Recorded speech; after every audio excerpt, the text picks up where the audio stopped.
कल का पाठ आप सबको समझ में आ गया? जी जी शदैशितः जी में क्या उदाहरण था? रूप लिख लिया आप लोगों ने? जी ठीक है। आज हम 63वें नंबर का सूत्र पढ़ेंगे आत्मनिपद प्रकरण का, और वह है आम प्रत्ययवत क्रियोनुप्रयोगस्य।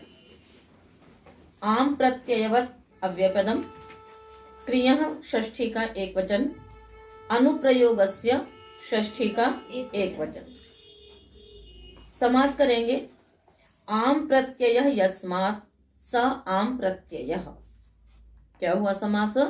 आम प्रत्ययः यस्मात् स आम प्रत्ययः, आम प्रत्ययस्य इव आम प्रत्ययवत्। यहाँ तत्र तस्यैव सूत्र से वति प्रत्यय होगा। कल पूर्ववत में तेन तुल्यम क्रियाचेदवती से किया था, और आज किससे करेंगे? तत्र तस्यैव से करेंगे। ठीक है। कहीं पर तेन तृतीयांत से करते हैं और कहीं पर आम प्रत्यय के समान, तो वो क्या हो जाएगा? आम प्रत्ययवत्। और ये वति प्रत्यय वही है। ठीक है। इसलिए अव्यय पद रहेगा। तसीवती से असर विभक्ति, और असर विभक्ति तद्धित प्रत्यांत शब्द अव्यय संज्ञक होते हैं, इसलिए उसकी अव्यय संज्ञा हो जाएगी। उसके पश्चात है क्रियः और अनुप्रयोगस्य।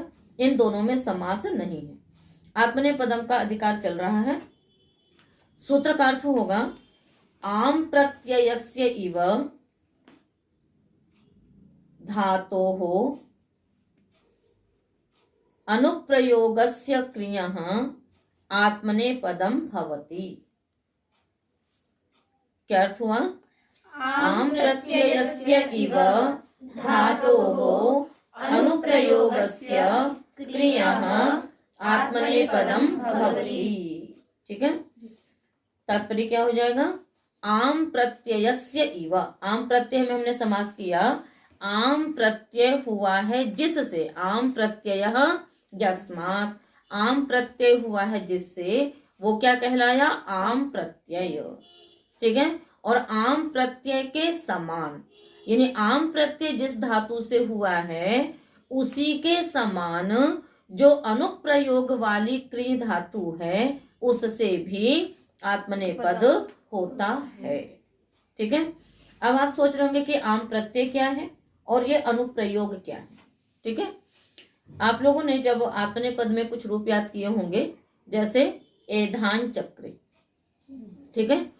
तो यहाँ पर क्या होता है कि पहले आम प्रत्यय होता है, और आम प्रत्यय से पूर्व धातु यदि आत्मनेपदी है तो उसके बाद फिर आम प्रत्ययांत शब्द का प्रयोग नहीं होता है।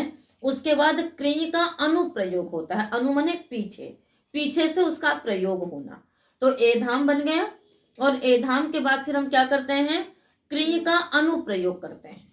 किस किस का अनुप्रयोग होता है? डुक्री करने का, और असभुवी का, और भूसत्ताया।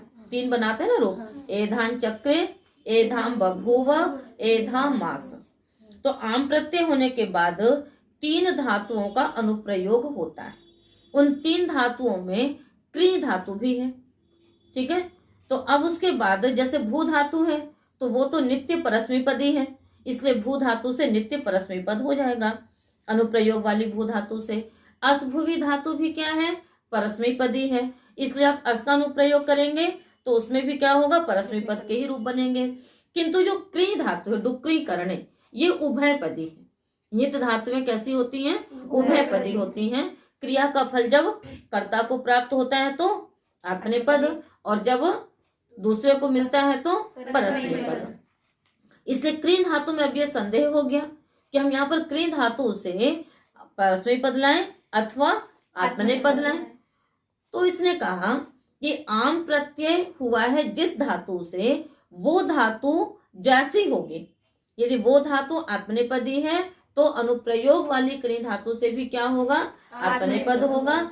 और यदि वो धातु परस्मैपदी है तो फिर उससे परस्मैपद होगा। जैसे पूर्वक सना में था कि सन से पूर्व जो धातु है ना आत्मनेपदी, सन्नंत से भी आत्मनेपद हुआ। यहाँ पर भी क्या हो रहा है कि आम प्रत्यय जिस धातु से किया वो धातु यदि आत्मनेपदी है तो उसके बाद जो क्री का अनुप्रयोग होगा तो क्री से भी क्या होगा, आत्मनेपद ही होगा।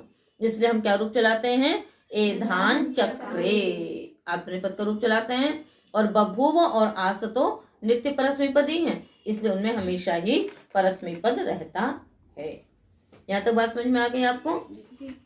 तो इस सूत्र की आवश्यकता इसीलिए हुई, ठीक है ना। अब हम इसके उदाहरण देखेंगे। उदाहरण में है ईक्षान चक्रे और ईहान चक्रे। क्या क्या धातुएं हैं, क्या उदाहरण बने, ईक्षान चक्रे, ईहान चक्रे। उदाहरण में क्या होता है कि आपको एक दो उदाहरण दिए जाते हैं, है ना। इस प्रकार से बहुत सारे आपके उदाहरण बन सकते हैं। तो हम लोग ईक्षान चक्रे की सिद्धि करेंगे, ठीक है ना। किसकी सिद्धि करेंगे, ईक्षान चक्रे की। तो सबसे पहले तो हम ईक्षान चक्र किस लकार में रूप बनेगा, लिट लकार में। आम प्रत्यय होता ही लिट लकार में, ठीक है ना। तो चलाइए, धातु क्या रखेंगे हम यहाँ पर, ईक्ष दर्शने, हाँ ईक्ष दर्शने, ठीक है। और उसके बाद यहाँ पर सूत्र लग जाएगा इजादेश गुरुमतो नृच्छः।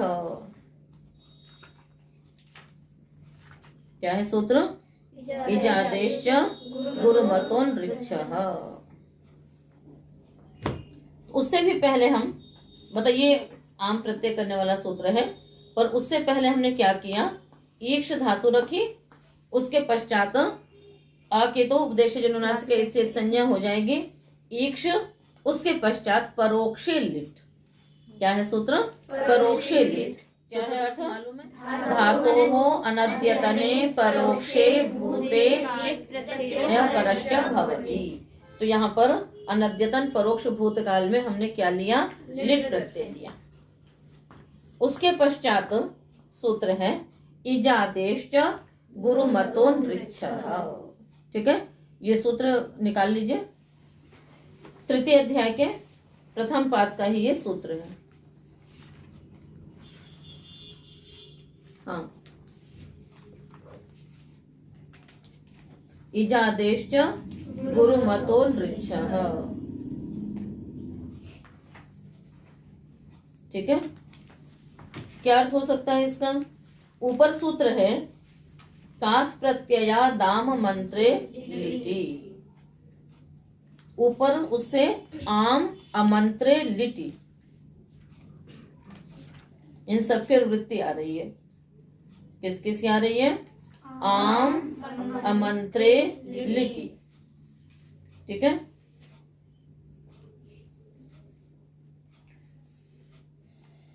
तो लिटि की अनुवृत्ति जो है वो 39 तक जा रही है।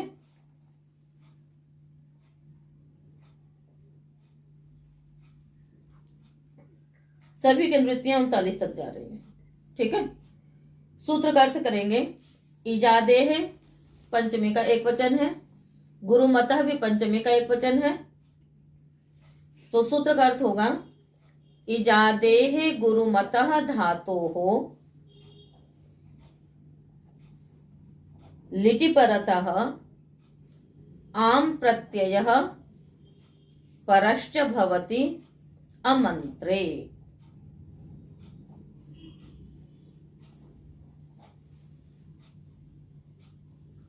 ऋच्छ धातुम वर्जयित्वा, अनृच्छ कहा ना।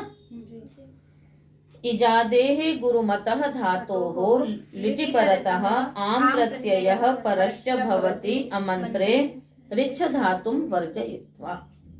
क्या तात्पर्य हुआ, इजादी जो गुरुमान धातु, इजादी गुरुमान धातु से लिट के परे रहते आम प्रत्यय होता है, और वह परे होता है, किंतु कब होता है, जब अमंत्रे, है ना, मंत्र में नहीं, यानी भाषा विषय, और ऋच्छ धातु को छोड़कर। अब इजादी देखिए, पहले इजादी का तात्पर्य क्या होगा, इच प्रत्याहार के वर्ण आदि में है जिसके, तो ई उ रिल री, है ना, ए ओ आई ओ, ये इजादी हो गए।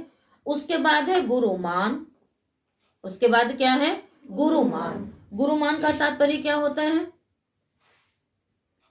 गुरु वर्ण है जिसमें, है ना, गुरु संज्ञक वर्ण है जिसमें उसको हम क्या कहते हैं? गुरुमान। ठीक है, गुरु संज्ञा करने वाला सूत्र क्या है? और दीर्घम च, दो सूत्र हैं। यहाँ पर दोनों सूत्रों से ही हो सकती थी, किंतु यहाँ पर ई दीर्घ है, इसलिए दीर्घम च से हम यहाँ पर गुरु संज्ञा करेंगे। पहले दीर्घ वर्ण की गुरु संज्ञा हो गई। तो ये जो धातु है ईक्ष धातु, ये इजादी भी है और गुरुमान भी है। इजादी भी है और गुरुमान भी है। ठीक है, तो इजादी गुरुमान धातु है, लिट परे है, अतः क्या हो गया? यहाँ पर आम प्रत्यय हो गया। तो आम कहां पर उपस्थित होगा? ईक्ष आम लिट। ठीक है, अब इसके पश्चात एक सूत्र आएगा आम।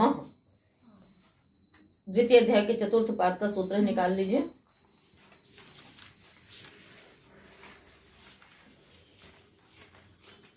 ऊपर से लेह की अनुवृत्ति आ रही है। आमः पंचमी का एक वचन है। आमः उत्तरस्य लेहे लुक भवति। आम से उत्तर ली का लुक हो जाता है। आम से उत्तर ली का लुक हो जाता है। तो यहाँ पर ली का क्या हो गया? वही मतलब लिट के ट की तो संज्ञा कर ही लेते हैं वह, तो इस लिट का क्या हो गया? लुक हो गया। लुक क्या है? प्रत्यय से लुक श्लुलुपः, प्रत्यय के अदर्शन की लुक श्लुलुप संज्ञा होती है। इस प्रकार से उसका अदर्शन हो गया और आपकी स्थिति रह गई ईक्ष आम। आम इसमें मिल गया, क्या बन गया? ईक्षाम। अब ये जो आम प्रत्यय हुआ है, ठीक है ना, इसको हम क्या करेंगे? ईक्षाम की हमने क्या कर ली? कृत तद्धित समासाष्ट्य से जिस लिट का आपने लुक किया उसको प्रत्यय लक्षण मानेंगे, और जो लिट है वो कृत संज्ञक है। लिट के स्थान पे जब टिप इत्यादि आ जाते हैं उनकी कृत संज्ञा नहीं होगी अतिंग कहने के कारण से, किंतु जो लिट लकार है वो अपने आप में क्या है? कृत संज्ञक है। ठीक है, जब लिट कृत संज्ञक है तो हमने प्रत्यय लक्षण से क्या मान लिया? ईक्षाम को भी कृत मान लिया। जब ईक्षाम कृत हो गया तो कृत तद्धित समासाष्ट्य से इसकी प्रातिपदिक संज्ञा हो जाएगी। प्रातिपदिक संज्ञा होने से क्या होगा? स्वाद्युत्पत्ति होगी ज्ञा प्रातिपदिकात के अधिकार में, तो ईक्षाम आगे सु ऐसा स्वाद्युत्पत्ति हुई। फिर उसका क्या होगा? कृन में जंतः सूत्र लगेगा। कृद्यो मकारांतः, क्या अर्थ है सूत्र का? कृद्यो मकारांतः एजन्तस्य तस्य अव्यय संज्ञा भवति। कृत जो मकारांत और एजंत शब्द हैं उनकी अव्यय संज्ञा होती है। ये कृत है, मकारांत है, इसकी क्या हो गई? अव्यय संज्ञा हुई। अव्यय संज्ञा होने से क्या होगा? अव्ययात आसुपः से अव्यय से उत्तर जो सु है इसका क्या हो जाएगा? लुक हो जाएगा। ठीक है, तो अब रह गया पुनः ईक्षाम। ठीक, इसके बाद एक सूत्र लगता है कृंचानु प्रयुज्यते लिटि। वहीं पर ही है जहां इजादेश गुरुमतो था, 2-3 सूत्रों के बाद।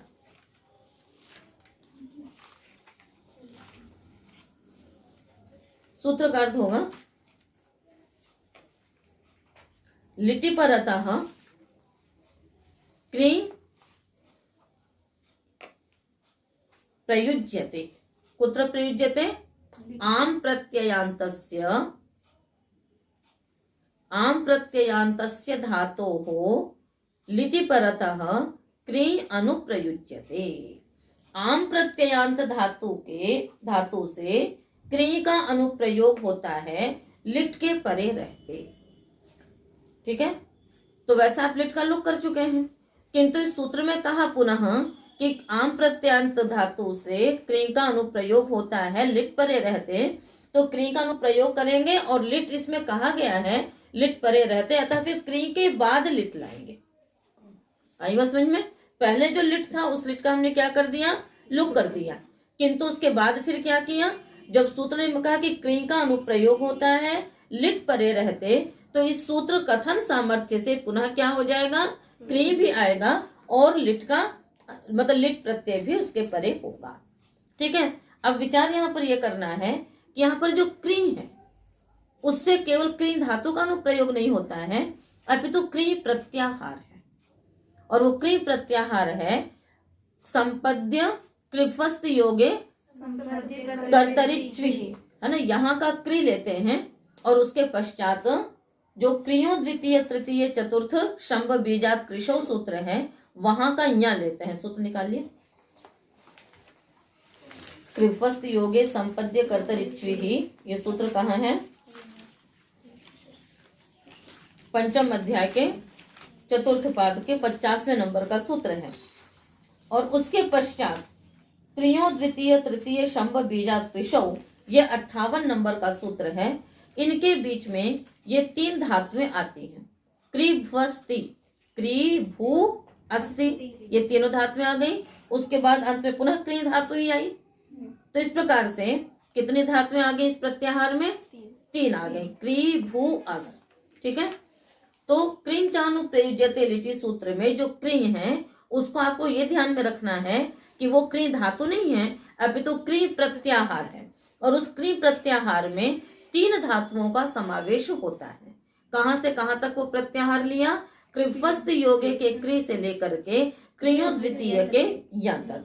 तब ईक्षाम के बाद हमने यहाँ पर डुक्री करने धातु का अनुप्रयोग कर लिया। तो ईक्षाम क्रिय और उसके पश्चात सूत्र ने कहा लिट परे रहते। इस सामर्थ्य से यहाँ पर पुनः क्या आ जाएगा? लिट आ जाएगा। ईक्षाम क्री लिट। अब उसके पश्चात हमें तिवाद्युत्पत्ति करनी है। तो लिट के स्थान में अब क्या आए? परस्मै पद आए अथवा आत्मनेपद आए। इसके लिए पुनः सूत्र लगा आम प्रत्ययवत क्रियोनुप्रयोगस्य। कहते हैं कि अनुप्रयोग वाली क्री धातु से आम प्रत्यय वाली धातु के समान ही आत्मनेपद होता है। तो आम प्रत्यय हमने किया था किस धातु से? ईक्ष धातु से। तो ईक्ष धातु आत्मनेपदी है, नित्य आत्मनेपदी है। अतः ईक्ष धातु से आम प्रत्यय हुआ। तो अनुप्रयोग वाली जो क्री धातु है, आम प्रत्ययवत क्रियोनुप्रयोगस्य में क्री धातु ली गई है और क्रिंचानु प्रयुज्यते लिटि सूत्र में क्री प्रत्याहार लिया गया है। इसको ध्यान में रखना होगा। तो अनुप्रयोग वाली जो क्री धातु है उससे भी क्या हो जाएगा? आम प्रत्यय के समान ही आत्मनेपद होगा। तो यहाँ पर यहाँ की तो संज्ञा हो ही जाएगी हलंत्यम से। और लिट अभी परे है। लिट के स्थान पे हमने क्या कर लिया? आत्मनेपद किया। तो क्या आएगा? त। ईक्षाम क्री त, ठीक है। अब इसके पश्चात एक सूत्र है लिटस तझयो रेश रेच। लिट संबंधिनः तझयोः स्थाने यथा संख्यम एष इरेच इत्येतौ आदेशौ भवतः। लिट संबंधी त और झ के स्थान में क्रमशः एष और इरेच आदेश होते हैं। ये लिट संबंधी और वो भी आत्मनेपदानाम, टित आत्मनेपदानाम टेरेस आत्मनेपदानाम की भी अनुवृत्ति आ रही है, ठीक है ना। तो लिट संबंधिनः, वैसे त और झ तो आत्मनेपद में ही आते हैं इसलिए कोई ऐसी बात नहीं है। तो त के स्थान में हमने क्या कर लिया? एश। और झ के स्थान पे क्या करेंगे? इरेच। तो अभी तो हमें एश त के स्थान पे किया हमने। तो ईक्षाम क्री एश, श की हलंतम से संज्ञा हो जाएगी ईक्षाम क्री ए। अब इसके पश्चात और त पूरे के स्थान पे एश आदेश होगा क्योंकि ये शित है इसलिए नेकालशित सर्वस्य से पूरे के स्थान पे आएगा। तो ईक्षाम क्री ए। इसके पश्चात आप लगा लीजिए इको यणचि, ठीक है ना। इको यणचि सूत्र क्या करेगा? अच के पर रहते क्री के री को क्या हो जाएगा? यणादेश हो जाएगा। यणादेश के पश्चात आपकी जो स्थिति होगी, है ना, अभी ईक्षाम को हम यहाँ एक स्थान पे रख रहे हैं, ठीक है। ईक्षाम को एक स्थान पे रख दीजिए। अब हम पहले चक्रे बनाएंगे, फिर चक्रे को हम उसमें संयुक्त कर देंगे। क्री ए यणादेश करेंगे तो क्या हो जाएगा? क्र ए। अभी ये स्थिति रखेंगे। अब लिट लकार है तो यहाँ द्वित्व तो होगा ही, ठीक है। लिटि धातु अनभ्यासस्य, लिटि परत अनभ्यासस्य धातु प्रथमस्य एकाच द्वे भवतः। अजादि होगा तो द्वितीय एकाच को, ये तो अजादि धातु है नहीं, ठीक है। और लिट परे है एश क्योंकि लिट के स्थान पे त के स्थान पे एश, ये लिट परे है। लिट परे रहते अनभ्यास धातु के प्रथम एकाच को द्वित्व करना है, किंतु ये तो इसमें अच है ही नहीं। जो री था उसको अनादेश करके आपने क्या बना दिया? र बना दिया।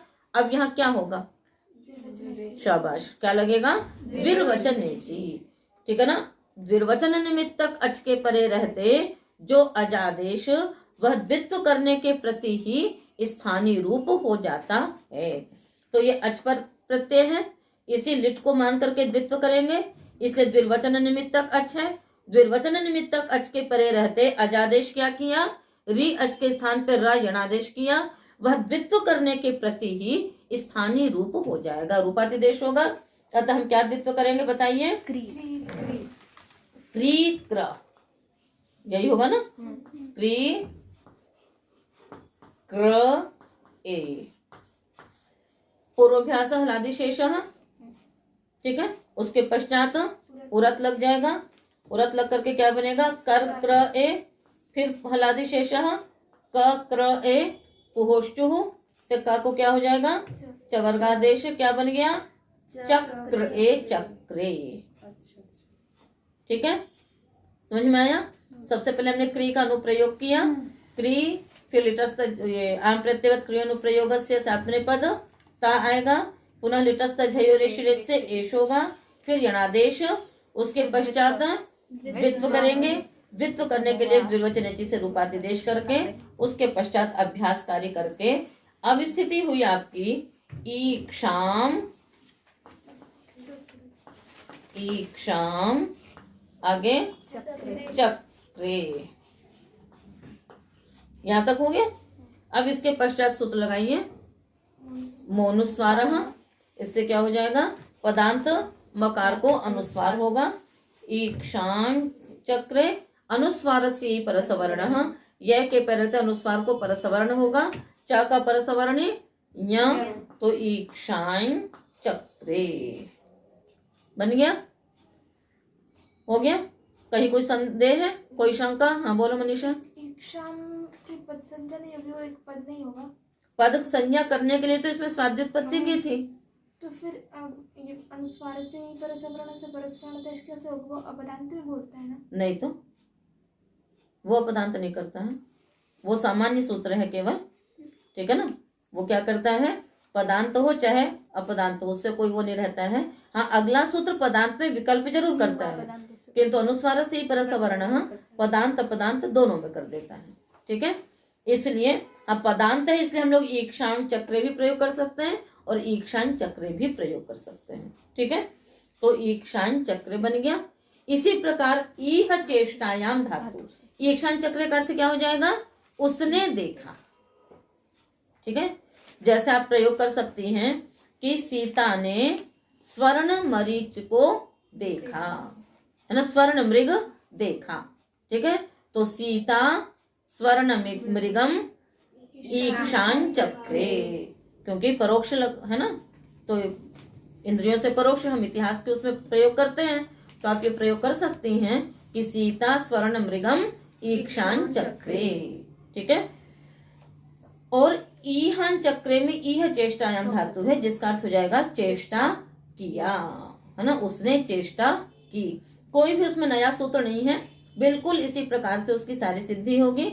वही दीर्घम च से गुरु संज्ञा, इजादेश गुरु मतोन्ट्रिच्छा से आम प्रत्यय और आम से ली का लुक, फिर वही पद संज्ञा इत्यादि करके प्रातिपदिक संज्ञा, फिर अव्यय संज्ञा, स्वाद्युत्पत्ति, अव्ययादाप सुपा इत्यादि जो प्रक्रिया ईक्षाण चक्र की सिद्धि में थी, वही सारी प्रक्रिया किसमें होगी, ईहान चक्र में होगी, ठीक है।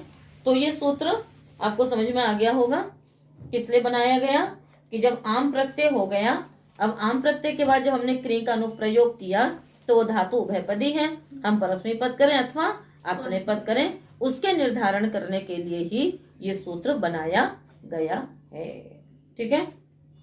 चलिए अगला, आगे सूत्र समझ में जी। अगला सूत्र है प्रोपाभ्याम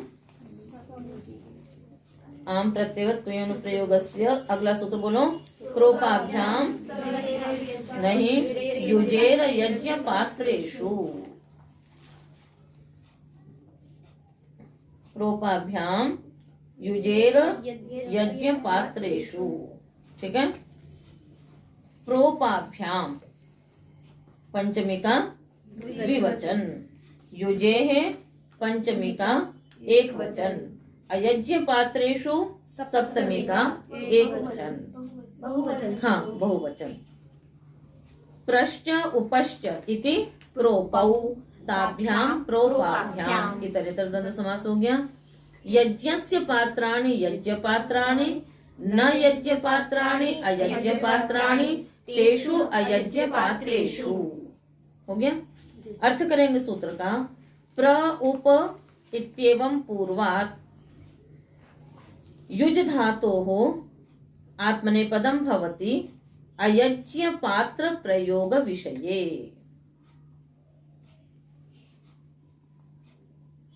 अयज्य पात्र प्रयोग विषये प्रोपाभ्याम पूर्वाभ्याम युज धातोः आत्मनेपदम भवति। यदि यज्ञ पात्र का प्रयोग न हो रहा हो तो प्र उपपूर्वक युज धातु से क्या होगा? आत्मनेपद होगा। युजिर योगे, पूरी धातु क्या है? युजिर योगे। उदाहरण है प्रयुंक्ते उपयुंक्ते। प्रयुंक्ते का अर्थ है प्रयोग करता है और उपयुंक्ते का अर्थ है उपयोग करता है। और जब यज्ञ पात्र का प्रयोग करना होगा, यज्ञ पात्र का प्रयोग करता है तो वहां पर तब प्रयुंक्ते प्रयोग नहीं बनेगा, तब क्या हो जाएगा? प्रयुनक्ति। तब क्या बनेगा? प्रयुनक्ति। प्रयुंक्ते की सिद्धि करते हैं हम लोग।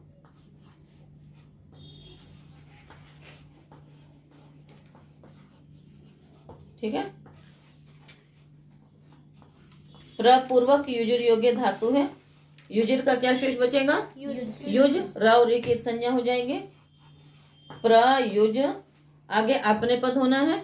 लट लकार, लट के स्थान पे हम त कर लेंगे। प्रयुजित।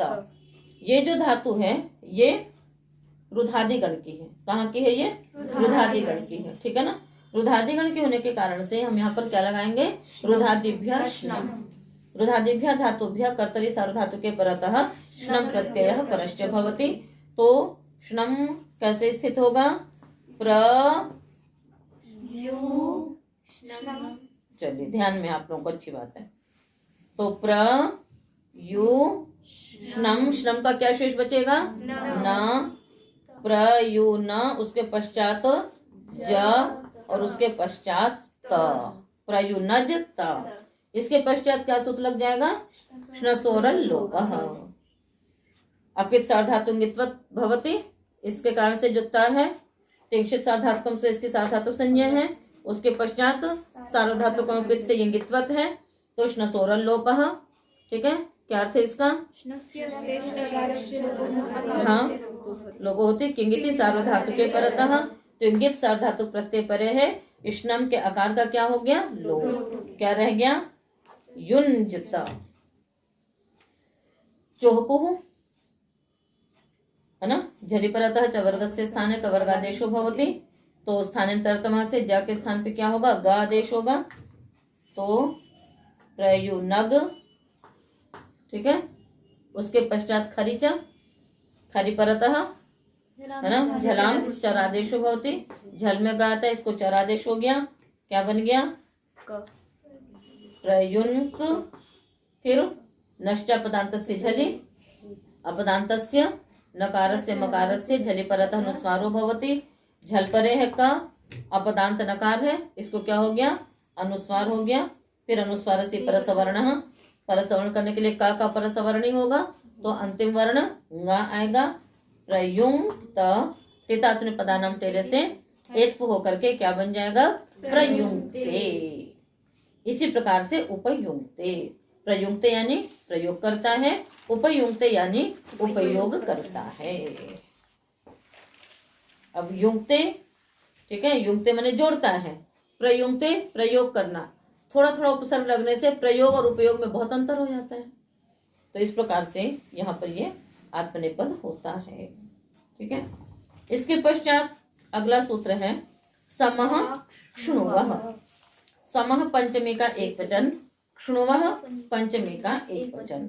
अर्थ आप लोग कर सकते हैं, करिए। संपूर्वात् क्षुणुतेजने, संपूर्वात् क्षुणुतेजने इत्येतस्मात् धातोः आत्मनेपदं भवति। समपूर्वक क्षणु तेजने धातु से आत्मनेपद होता है। क्या रूप बन जाएगा? उदाहरण संक्षणुते, संक्षणुवाते, संक्षणुवते।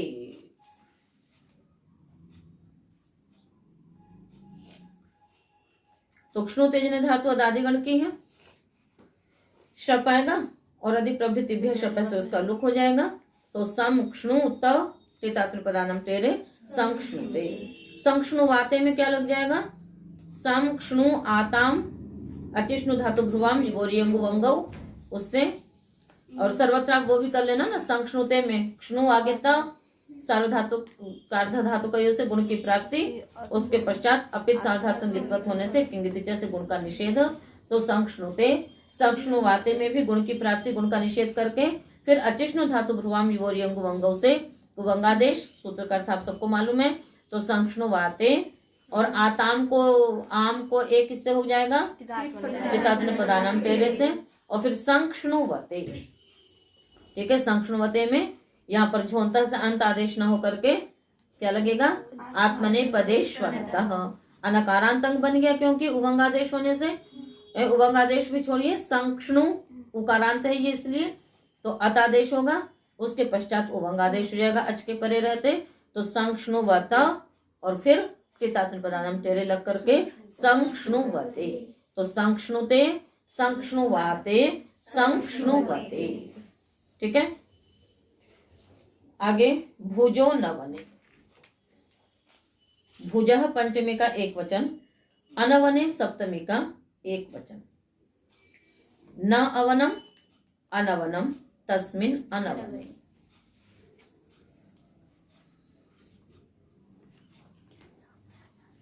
भुज पालनाभ्यवहारयोः,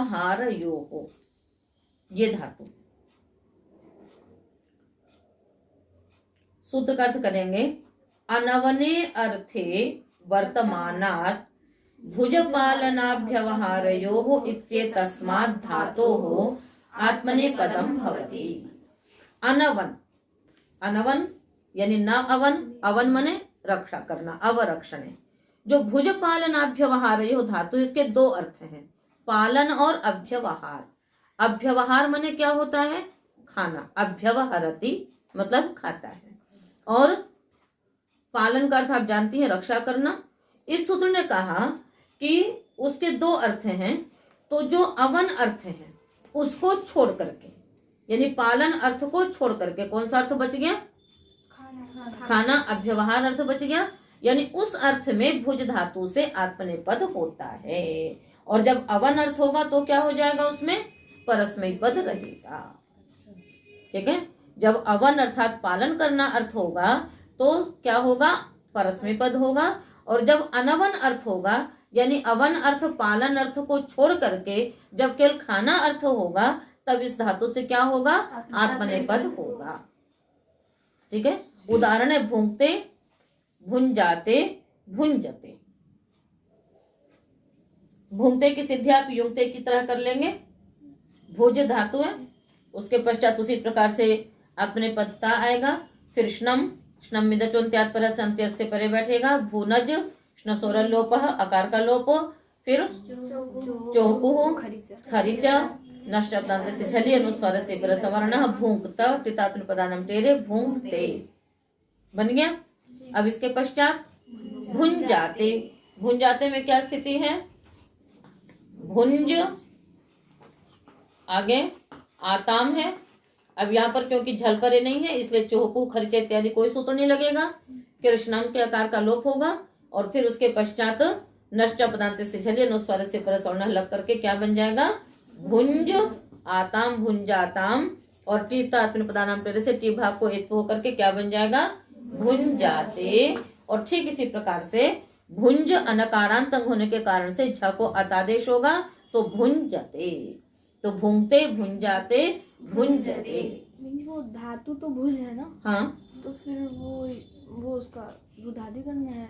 हाँ। ना वो मतलब श्नम का ना है ना? वो हाँ। जो आया है श्नम का ही ना है, ठीक है। तो बन गया भुंजते, भुंजाते, भुंजते।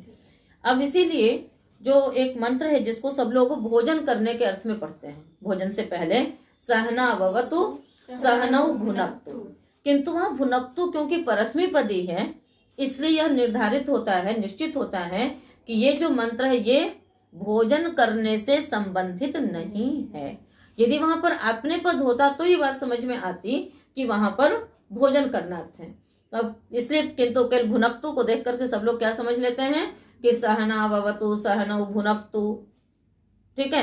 तो उसमें क्या हो जाता है कि सब लोग साथ साथ रक्षा करें, साथ साथ खाएं, तो सह अर्थ भी दिखाई देता है और भुनक्तु भी दिखाई देता है। किंतु भुनक्तु यहाँ पर क्योंकि परस्मै पदी है, अतः इससे पता पड़ता है पाणिनि के सूत्र से ही कि यहाँ पर भोजन करना अर्थ नहीं है। फिर कुछ लोग ये शंका करते हैं यहाँ पर कि जब अव का भी वही अर्थ है और भुनक्तु का भी वही अर्थ है, तो एक ही अर्थ के लिए दो धातुओं का क्यों प्रयोग किया गया? तो जो अव धातु रक्षा करना है, मुख्य अर्थ उसका क्या है? रक्षा। और जो भुज धातु उसका पालन। रक्षा करना और पालन करना दोनों अर्थ अलग अलग चीजें हैं।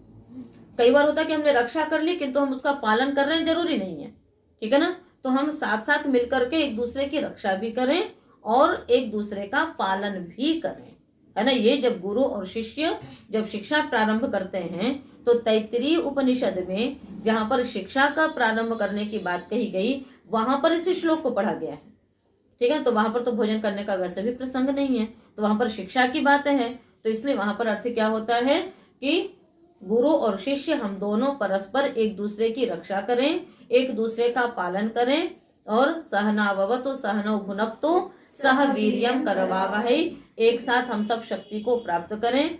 तेजस्वी नौ अधीतमस्तु, नौ अधीतम तेजस्वी अस्तु, हम दोनों का अध्ययन किया हुआ तेजस्वी बने। माँ विद्विषावहै, परस्पर एक दूसरे से द्वेष न करें, ठीक है। तो इसका भी निवारण है ना। सामान्य से लोग ऐसा करते हैं, तो आप लोगों को ये मालूम होना चाहिए, कम से कम जो व्याकरण पढ़ते हैं, ठीक है ना, तो व्याकरण की दृष्टि से किस मंत्र का विनियोग कहाँ पर किया गया है या कहाँ हो सकता है, इसको हम लोगों को अवश्य समझना चाहिए, ठीक है ना। तो इस प्रकार से ये भुजो नवने सूत्र भी पूर्ण हुआ, ठीक है। तो आज का पाठ हम लोग इतना ही करेंगे, शेष कल करेंगे।